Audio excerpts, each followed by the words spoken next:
So in this video, I want to talk about the road to happiness.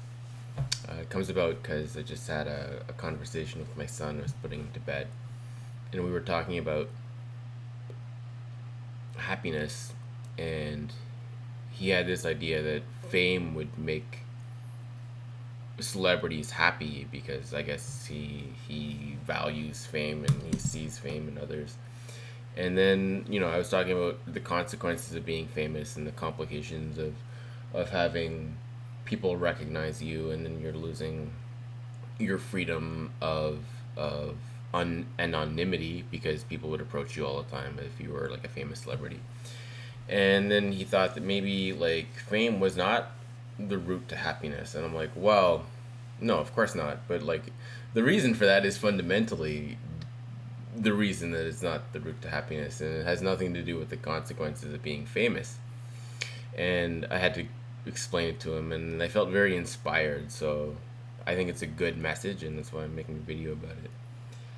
So fundamentally, what happens is that fame is an external consequence, and it's an external consequence, and because it's an external consequence, it can never make you happy.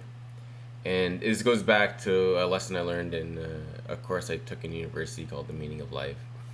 And the example that I remember, I don't even know if it was from this class or exactly how it got in my head, but it's that external world desires, right? Like things that you measure in the external world, if you desire them, you are dissatisfied because you do not have that object of which you desire.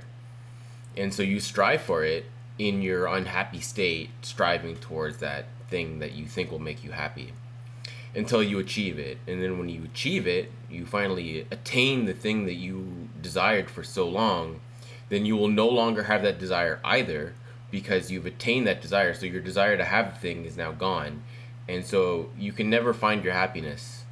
And this is a really important lesson because this is like an external world state circumstance for your happiness, and fundamentally that's going to lead to like a lack of control in your own life. And so I was explaining to my sons that happiness has to come from within, and because there's only so much that you can control in your life, and that's mostly your perspective, how you spiritually resolve your feelings and your actions and your thoughts. Because I would even, that's like a topic for another video, but like I would argue that like your feelings happen to you and thoughts happen to you, and the only thing that changes is yourself as a perceiver, whether you perceive it or not, and how you approach and choose better choices. That's what you get to change. That's like the scope of your impact in the world.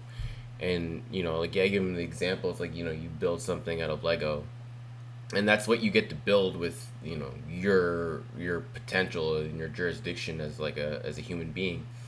But outside of yourself creating the Lego structure that you made, there's so many things that could happen, right? Like the cat can jump on it, or it can get crushed by, lumbering dad who's not looking where he's going and it was left on the floor.